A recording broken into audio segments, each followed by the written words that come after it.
जब जैज़ी बोलता है आप सब देखते हैं सुनते हैं। Why only this field? आपको शौक था कि मैं फिजाओं में उड़ूं? नहीं, मुझे शौक नहीं था। वो कहते हैं ना डेस्टिनी आपको ले आती है हर जगह पे, तो इट वाज लाइक बस जस्ट रैंडमली अप्लाई किया था एंड आई गॉट सिलेक्टेड। तो बस अभी जब से चल रहे हैं जब से आए हैं ऑलमोस्ट 9 इयर्स होने वाले हैं। अच्छा मुझे बताएं कि how do we handle so many people? हर बंदे का अपना मूड मिजाज होता है, पैसेंजर्स का।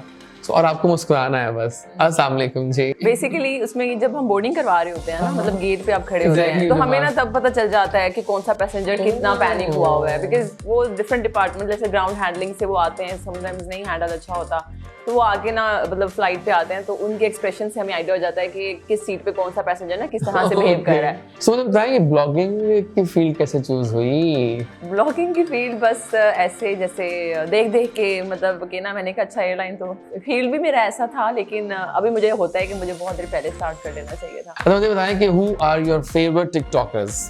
कुछ 4-5 नाम बताएं जिनका आप लोग अच्छा काम कर रहे हैं। अच्छा काम कर रहे हैं।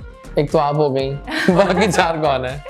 टिकटॉकर्स में मुझे रुमैसा मुझे बहुत अच्छी लगती है, हाँ, जुल्करनैन की भी अच्छी लगती हैं वीडियोस, और बाकी कौन मैं बताऊं मतलब ये 2 लोग हैं जो मुझे मतलब मेरे माइंड में भी हैं। रुमैसा मुझे इसलिए बिकॉज मैंने उसको फॉलो भी किया हुआ है और मुझे अच्छी लगती है, वो जो भी वो कौन दे रही है, अपना काम कर रही है, शी इज नाइस। जब जैज़ी बोलता है आप सब देखते हैं सुनते हैं।